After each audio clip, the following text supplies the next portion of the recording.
नमस्कार। Times of Swaraj में आप सबों का स्वागत है और टाइम्स ऑफ स्वराज के खास कार्यक्रम बड़ी बहस में आज हम उस मुद्दे पर बातचीत करने जा रहे हैं जिस मुद्दे को लेकर पूरी ब्यूरोक्रेसी में की इमेज एक अलग तरीके की राज्य में साफ परिलक्षित होने लगा है।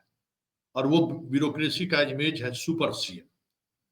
सीएम के आदेश को किस तरीके से परिभाषित किया जा रहा है या फिर सीएम के आदेश को किस तरीके से कलम के में से है ना नुक्ता से खुदा जुदा हो जाता है। उस खेल में किस तरीके से ब्यूरोक्रेसी लगी हुई है, इसी पर चर्चा करने के लिए बिहार के पूर्व ब्यूरोक्रेट और एक अलग पहचान रखने वाले पूर्व आईएएस अधिकारी हम व्यास जी से जानना चाहते हैं, क्योंकि वो पूरे प्रोसेस को इससे पहले भी हमारे साथ जुड़े थे, पूरे प्रोसेस को समझ रहे हैं और जो कुछ भी हो रहा है उसको वो किस नजरिए से देखते हैं। तो हम सीधे चलते हैं व्यास जी के पास। सर नमस्कार। नमस्ते नमस्ते संतोष जी। ठीक ठाक है ना सर? सब बढ़िया। अच्छा, ये आप शिक्षा विभाग के पूरे प्रोसेस को, इससे पहले भी आपसे इस पर बातचीत हुई थी। सीएम का कल का बयान, फिर एक नए तरीके का पत्र जारी होना, 2 दिन पहले जो सीएम बयान दिया था, क्या आपको लगता है इसको किस तरीके से आप देखते हैं? नहीं, क्या हुआ था मैं जानता नहीं हूँ। मैं तो आपको पिछली बार नियम क्या है उसके बारे में मैंने आपको कुछ बताया था।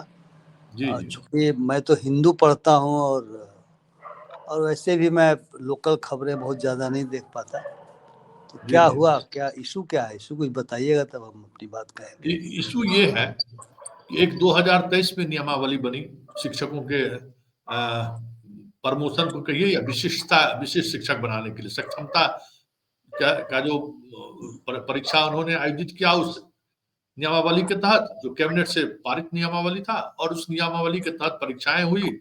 परीक्षा होने के बाद रिजल्ट निकला और रिजल्ट बिहार विद्यालय परीक्षा समिति ने रिजल्ट जारी किया और मेरिट के अनुसार आप उनसे छात्रों से 3 चॉइस मांगी गई थी।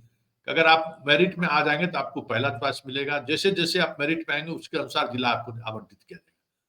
सारी प्रक्रिया पूरी हो गई। जिन छात्र को नंबर के आधार पर जो अलॉटेड जिला था उन जिलों में एक अलग तरीके का कह सकते हैं कि काउंसलिंग भी हो गया।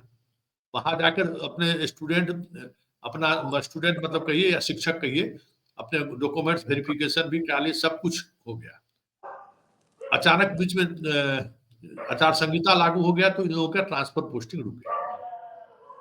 अब जैसे ही ये प्रक्रिया पूरी हुई तो विभाग के द्वारा एक संकल्प निकाला गया, जिस संकल्प में जो नियमावली के जो तमाम प्रावधान थे उस प्रावधान को बदल दिया गया। नए तरीके से ट्रांसफर तबादला नीति लाई गई और उस तबादला नीति में जो सक्षमता परीक्षा से विशिष्ट शिक्षक बने थे उसके अलावा 2 और शिक्षकों का तबादला का ऑप्शन जोड़ दिया गया। बीपीएससी और जो पहले से जो नियमित शिक्षक हैं उनको भी जोड़ दिया गया, लेकिन उनके साथ ये कहा गया कि आप मतलब नहीं अगर चाहते हैं तो नो आप कर दीजिए, लेकिन विशिष्ट शिक्षकों वाले को मैंडेटरी कर दिया उन्होंने कि आपको भरना ही भरना पड़ेगा, नहीं तो हम अपने अनुसार ट्रांसफर कर देंगे। खैर वो मामला हाईकोर्ट पहुंचा, हाईकोर्ट में भी स्टे है 21 दिसंबर तक। इस बीच सरकार ने भी जो है उसको, शिक्षा मंत्री ने प्रेस कॉन्फ्रेंस करके कहा कि जो नया नियमावली है उस नियमावली को हम रद्द करते हैं, फिर नए तरीके की नियमावली बनाई जाएगी। और उसके बाद मुख्यमंत्री ने घोषणा कर दी कि जो जहां शिक्षक अभी जो जिस स्कूल में है उसी स्कूल में वो विशिष्ट शिक्षक के रूप में वो योगदान करेंगे। ये सारी प्रक्रियाएं चल रही थी और उसी प्रक्रिया के आधार पर आज एक फिर पत्र निकला शिक्षा विभाग के द्वारा, जिस पत्र में ये कहा गया है कि जो संकल्प, जो पत्रांक दिनांक जिसके आधार पर निकला था उसको सरकार के निर्देश के आलोक में उनको रद्द कर दिया जाता है। फिर नीचे हम लिखते हैं कि जो कुछ जानकारी, विशिष्ट जानकारी हम लोगों को मिला है कि भाई तबादला कुछ लोग चाहते हैं, कुछ शिक्षक तबादला चाहते हैं, तो उनको विशेष मौका के तहत हम लोग तबादला कर सकते हैं। इसके लिए पहले हम आवेदन मांगेंगे। तो 1 से 15 दिसंबर तक उन्होंने आवेदन मांगा। ये जो पूरी प्रक्रिया है, जब जिस नियमावली के तहत ये सारी प्रक्रिया हुई, जब वो नियमावली ही रद्द हो गया तो फिर शिक्षा विभाग क्या इस तरीके से फिर से तबादले के लिए आवेदन मांगना कितने मतलब एक जो बिहार सर्विस कोड या सर्विस कोड है उसके तहत कितना वाजिब है, या फिर इसको किस तरीके से आप देखते हैं? मुझे याद आ रहा है पिछली बार आपने ये कहा था कि शिक्षा विभाग ने एक नियमावली जारी की थी, जिस नियमावली में जो पहले से शिक्षक हैं जिनको संभवतः कॉन्ट्रैक्ट पर रखा गया था, उनको नियमित शिक्षक बनाने के लिए परीक्षा का प्रावधान था, और उसी परीक्षा में जो सफल होंगे उनके ट्रांसफर पोस्टिंग का नियम उसी में दर्ज किया गया था। और फिर आपने हमसे कहा था कि एक दूसरा संकल्प निकला है, और पूछा था क्या ऐसा संभव है कि दूसरा संकल्प निकाला जाए। तो मैंने आपको बताया था प्रक्रिया यह है कि नियमावली दरअसल डेलीगेटेड लेजिस्लेशन के तहत बनाई जाती है, और डेलीगेटेड लेजिस्लेशन का मतलब यह हुआ कि जैसे कानून या एक्ट जिसको हम कहते हैं, उसे बनाने की शक्ति दी गई है विधानसभा को स्टेट्स में, और सेंट्रल गवर्नमेंट में पार्लियामेंट को दी गई है। लेकिन नियमावली बनाने की शक्ति एग्जीक्यूटिव को दी गई है, जिसको हम डेलीगेटेड लेजिस्लेशन कहते हैं, यानी डेलीगेट किया गया है विधानसभा के द्वारा एग्जीक्यूटिव को।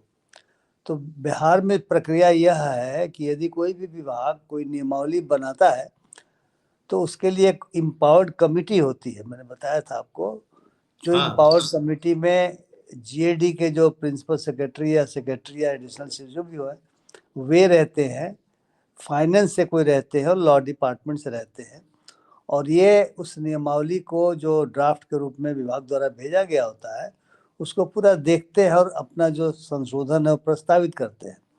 उसका कारण यह है कि एक रूपता होनी चाहिए, ऐसा नहीं कोई विभाग कुछ कर दे कोई विभाग कुछ कर दे। तो एक मॉडल नियमावली भी जहाँ तक मुझको याद है बहुत पहले जब हम सेवा में थे तो जेडी ने बना के भेजा था, उसी के आलोक में मोटे तौर पर बनाया जाता था, और कुछ विशिष्टताएं यदि विभाग के उसका जिक्र किया जाता था।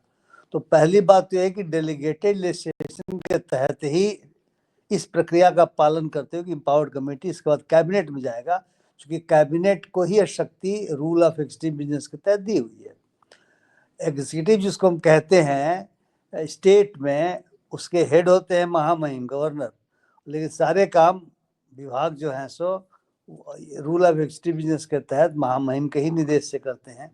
और हमारे यहाँ प्रावधान है कि इम्पावर्ड कमेटी के बाद उसका वेटिंग वगैरह हो जाता है लॉ डिपार्टमेंट से, और उसका हिंदी अंग्रेजी में 2 बनता है, और वो फिर अंत में कैबिनेट के सामने पेश होता है और कैबिनेट उसको अप्रूवल देता है। तो बिना कैबिनेट के अप्रूवल के मैंने बताया था कि कोई दूसरी नियमावली नहीं बन सकती। आपने कहा था कि यह जो दूसरा संकल्प निर्गत किया शिक्षा विभाग ने वो कैबिनेट में नहीं गया था, तो मैंने जहाँ तक मुझे याद आ रहा अपने साथ ऐसा ही कुछ कहा था, तो मैंने बताया था कि विभागों को शक्ति नहीं दी गई है कि जो कैबिनेट ने फैसला कर दिया। हाँ, कैबिनेट भी कई बार कहता है कि विभाग इसको निर्णय ले सकता है, तो डेलीगेटेड लेजिस्लेशन को डेलीगेट कर देता है कि आप करिए, कई बार ऐसा हुआ है। तो अगर ऐसा नहीं किया है तो विभाग कैबिनेट के द्वारा अप्रूव की गई नियमावली को किसी संकल्प के द्वारा विभागीय आदेश से नहीं बदल सकता, ये पहली बात है।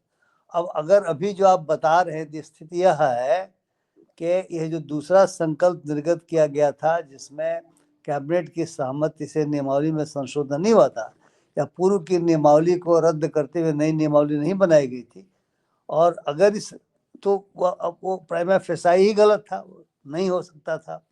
और अब जब उसको रोक दिया गया होगा जैसा आपने कहा है, तो उसको रद्द कर दिया गया, तो अब जो पुरानी जो नियमावली है, जो यानी कहा जा सकता है कि जो नियमता नियमावली है, जो प्रक्रिया के अनुसार बनी हुई नियमावली वही लागू होगी। उसमें ट्रांसफर का यदि प्रावधान जो भी होगा वही प्रावधान सब पे लागू होगा। अब जो प्रावधान होगा उसके अंतर्गत विभाग कार्रवाई करेगा, ये तो नियम है। अच्छा सर, जरा पत्र का मजमून सर सुना जाए।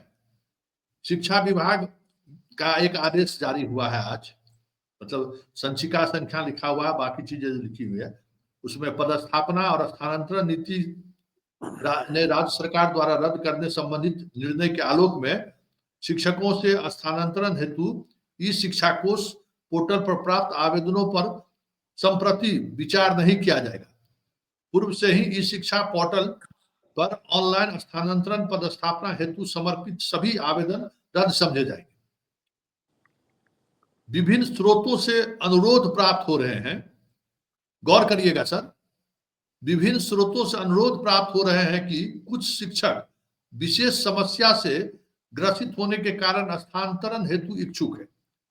ऐसे शिक्षक जो किसी विशेष समस्या के कारण अपने स्थानांतरण हेतु इच्छुक हैं, ये इस शिक्षा कोष पोर्टल पर अपना अभियावेदन नए सिरे से दिनांक 1/12/2024 से लेकर 15/12/2024 तक ऑनलाइन समर्पित कर सकते हैं। तो सब मेरा सवाल ये है जी कि जब जिस नियमावली की वजह से राज्य के शिक्षा निदेशक को यह अधिकार मिला कि आप तबादला कर सकते हैं, जब वही नियमावली रद्द हो गया तो फिर ये आवेदन बनाने का मांगने का मतलब क्या है? ये बताएं, जो कैबिनेट द्वारा अप्रूव नियमावली है उसमें विभाग को तबादले की कोई शक्ति दी गई है कि नहीं? विभाग को तबादले की शक्ति दी गई है पुरानी नियमावली में। पुरानी नियमावली यही है कि आप मतलब जो आपको परीक्षा बिहार, जैसे बिहार विद्यालय परीक्षा समिति ने आयोजित किया, आपको रैंकिंग के हिसाब से जिला अलॉट हो गया, उस जिला में आपको रेंडमाइजेशन के तहत मुख्यालय से जो है सो आपकी पोस्टिंग हो जाएगी। कोई आवेदन आपको देना नहीं है कि हमको कहाँ हम ट्रांसफर चाहते हैं या क्या। आपको जैसे ही जिला अलॉट हो गया, हम जिस दिन ट्रांसफर करेंगे तो आप जैसे हमें मान लीजिए कि समस्तीपुर जिला अलॉट हुआ तो समस्तीपुर जिला का रेंडमाइजेशन में होगा, मेरा समस्तीपुर जिला में रोल नंबर है, हमारी पोस्टिंग हो जाएगी। ये कहीं उस में आवेदन मांगने का और स्रोत से जानकारी मिली है, ऐसा कोई प्रावधान उस पर नहीं। आवेदन मांगना तो एक अलग चीज है, चीजों को फैसिलिटेट करने के लिए किया जाता है, लोग अब आवेदन देते हैं। मेरा बस यही जानना था कि उस नियमावली में जो आज की तारीख में प्रवृत्त है उसमें विभाग के पास ट्रांसफर पोस्टिंग की कोई शक्ति है कि नहीं है। अगर शक्ति होगी, क्योंकि अभ्यावेदन देने वाले और अभ्यावेदन को स्वीकार करने वाले, अभ्यावेदन तो कोई भी कहीं भी दे सकता है। लोग तो भारत के राष्ट्रपति को भी देते हैं, मेरा ट्रांसफर करा दिया जाए। तो सबको देते हैं, स्थानीय विधायक से लेकर के वो किस किस को लिखते हैं बेचारे जिनकी समस्या है। लेकिन अभ्यावेदन के आधार पर कार्रवाई करने की शक्ति यदि विभाग को उस नियमावली के अंतर्गत होगी तो करेगा, नहीं होगी तो नहीं कर सकता। क्योंकि देखिए, विभाग को स्वतः शक्ति नहीं मिल जाती है। नियमावली यदि आपने बना दिया और उस नियमावली में प्रावधान किया, जैसे मैं आपको जस्ट एक्सप्लेन करने के लिए बताना चाहूंगा कि जब मैं रेवेन्यू डिपार्टमेंट में था तो एक कर्मचारियों का एक संवर्ग होता है। तो कर्मचारी, मैं कलेक्टर भी था, तो कर्मचारियों की जो बहाली, जो नियुक्ति है वो कलेक्टर के द्वारा की जाती है।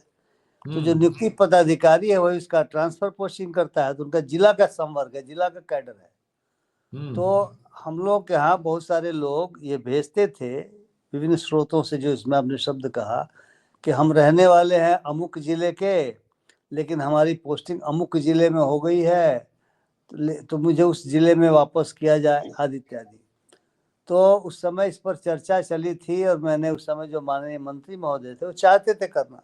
मैंने कहा आप नहीं कर सकते, क्योंकि संवर्ग परिवर्तन का नियम उस नियमावली में जिसके तहत कर्मचारियों की बहाली हुई है नहीं है। तो जब संवर्ग यानी जिला संवर्ग को प्रदेश संवर्ग के रूप में अगर होगा तभी ना आप एक जिले से दूसरे जिले कर सकते हो, प्रक्रिया का निर्धारण कर सकते हैं। नहीं तो विभाग को शक्ति नहीं है। तो मेरे मंत्री जो थे वो बड़े समझदार व्यक्ति थे, वैसे भी आमतौर से मंत्री लोग समझदार ही होते हैं। तो उन्होंने कहा कि आप सही कह रहे हैं, गलत तो काम हम करेंगे नहीं। मैंने कहा बिल्कुल, और हम लोग इस तरह का कोई प्रस्ताव देने भी नहीं जा रहे हैं, करने नहीं जा रहे हैं। तो बात आई गई होगी, खत्म हो गया। अभी मैंने सुना था कि बाद में उसकी नियमावली नहीं बनाई गई, उसको जिला संवर्ग से राज्य संवर्ग कर दिया गया। लेकिन मुख्यमंत्री जी का विज्ञान में बात आई, उनको लगा होगा ये तो तमाशा हो जाएगा। अब कर्मचारी जो मोटे तौर पर तृतीय वर्ग का कर्मी होता है जिला लेवल पे, जो कागज वागज मेंटेन करता है, वो तो क्योस हो जाएगा। उन्होंने उसको रद्द कर दिया था। मुझे याद है, संभवतः 2-3 साल पहले की बात है, एक कोई रामसूरत राय जी मंत्री हुआ करते थे उस विभाग के, उस समय की घटना है। तो कहने का मतलब ये हुआ कि यदि नियमावली में ये प्रावधान नहीं है तो अभ्यावेदन को स्वीकार करने वाला स्वतः थोड़े शक्ति ग्रहण कर लेगा। देखिए, जो भी ब्यूरोक्रेसी है उसको हाँ। शक्ति कानून से मिलती है।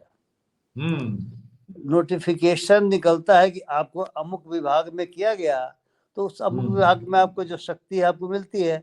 अगर उस विभाग से स्थानांतरित कर दिया गया तो आपकी शक्ति खत्म होगी उस विभाग के बारे में।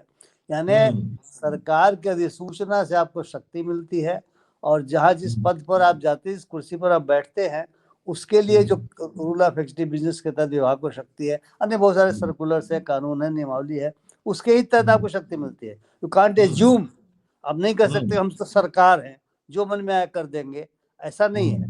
सरकारों को नियम, अभी तो आपने देखा जो बुलडोजर से घरों को ढहा जा रहा बहुत सारे राज्यों में, कोर्ट ने क्या कहा एनार्की है। कहा कि आपके पास ये शक्ति कहाँ है, ड्यू प्रोसेस का बिना पालन के आप कैसे कर सकते हैं। क्योंकि ड्यू प्रोसेस का बिना पालन के जो आर्टिकल 21 है उसका हवाला दिया गया है, और भी कहा गया है कि आप जज थोड़े बन सकते हैं, एग्जीक्यूटिव तो जज नहीं बन सकता। एग्जीक्यूटिव का जो अधिकार है वो कानून संविधान में दिया हुआ है, तो आप संविधान के अनुसार ही आचरण करेंगे।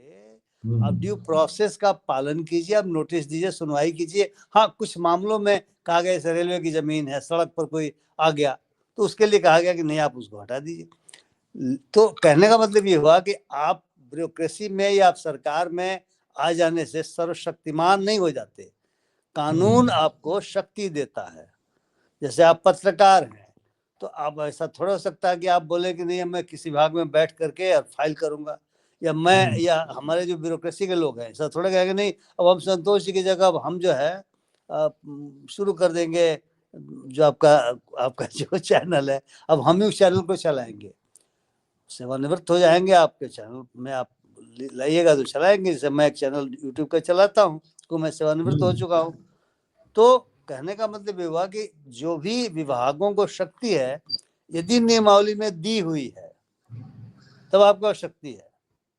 मैं समझता हूँ कि चूंकि जो संकल्प आपने मुझे बताया था कि बिना कैबिनेट में गए हुए उसको लागू कर दिया गया था, तो संभवतः ये मैं मान के चलता हूँ कि ये ओवरसाइट में हुआ होगा। नियमों की शायद हो सकता है विभाग में किसी को जानकारी नहीं हो। मुख्यमंत्री जी बहुत नियम जानते हैं, हम लोग उनसे खासे परिचित रहे हैं, हम जानते हो हमारे अधिकारियों से भी बहुत ज्यादा जानते हैं। उनके अभिज्ञान में किसी ने दिया होगा तो बोलेंगे क्या बेवकूफ़ी हो रही है, मतलब मैंने शब्द बेवकूफ़ी कह दिया, बट कहेंगे हो क्या रहा है, ऐसा थोड़ा होता है। उन्होंने उसको रोक दिया। तो वैसी दशा में अब आप पुनः जो है सो यू कैन नॉट री इन्वेंट द विल। ठीक है, अब आप विल को री इन्वेंट नहीं कर सकते। ये मेरे विचार से जो कानूनी और प्रक्रियागत चीजें हैं मैंने आपको बताई, अब इससे जो आप निष्कर्ष निकाल सकते हैं। ये स्थिति जो है, अब जो जो आपको अधिकार क्षेत्र से आप जैसे मान लीजिए ये नियमावली बना, सक्षमता जो पास किए थे विशिष्ट शिक्षक में जिनका प्रमोशन उसके लिए, और आप ये आवेदन मांग रहे हैं सारे शिक्षकों से कि हम आपका तबादला अगर आप में है। अच्छा, ये शब्दावली जो ये तो हम लोग इस्तेमाल करते हैं कि सूत्रों से मिली जानकारी के अनुसार, तो सरकार स्रोत विशेष स्रोत से जानकारी हमको मिली है। ये शब्दावली का इस्तेमाल आपको कभी आप अपने पूरे कैरियर में किए हैं क्या? हो सकता है आजकल इतना लोग देखते होंगे टेलीविजन चैनल, टीवी और आपका यूट्यूब कि उन्होंने किसी बाबू ने वो शब्द सीख लिया होगा। लेकिन मेरा तो अनुभव ये रहा है, मैं ट्रांसपोर्ट कमिश्नर था तो उस समय की बात है कि जो बाबू लोग बना करके प्रारूप भेजते थे ना, मेरा ज्वाइंट ट्रांसपोर्ट कमिश्नर उसमें एक शब्द अपना जोड़ता घटाता गुणा भाग नहीं करता था। और चूंकि मेरी आदत थी कि मैं तो हिंदी भाषा को थोड़ा मेरी समझ है, अब जानते हैं मैं इसमें लिखता भी, मैं उपन्यास भी आए हैं, तो मैं उसको शुद्ध करता था, करेक्ट करता था। लेकिन हमारे ज्वाइंट ट्रांसपोर्ट कमिश्नरों से भी उसमें कोई सहयोग नहीं मिलता था। वो जैसा आया वैसा उन्होंने बढ़ा दिया। तो परंपरा यह है, अगर खत्म हो गई हो खुशी की बात है। मैं तो कब की बात कर रहा हूँ, मैं 95-96 की बात कर रहा हूँ। उस अवधि में मैं था, यानी मोटे तौर पर 30 वर्ष पहले की बात कह रहा हूँ। तो होता यह है कि बाबू ने किसी ने बना दिया, साहब ने कुछ हुक्म जारी किया, अपने मन से बना दिया, तो सूत्र लिख दी सुन क्रोध क्रोध तो वो टेलीविजन देख के आया होगा और कहा सूत्रों से उसने लिख दिया। तो वो होता रहता है, इसको कहते हैं, हम लोग जब पढ़ते थे हाई स्कूल में तो एक बालकृष्ण भट्ट हुआ करते निबंधकार, उनका था कवि और चितेरे की डांडा मेढ़ी।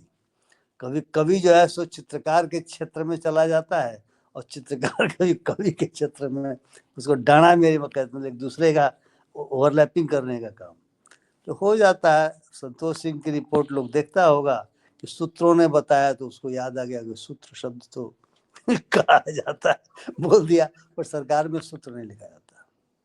चलिए सर, बहुत बहुत धन्यवाद सर, थैंक यू सर, नमस्कार। थैंक यू वेरी मच, नमस्ते। तो ये हमारे साथ व्यास जी थे, बहुत सारी चीजों को उन्होंने स्पष्टता से रखी है।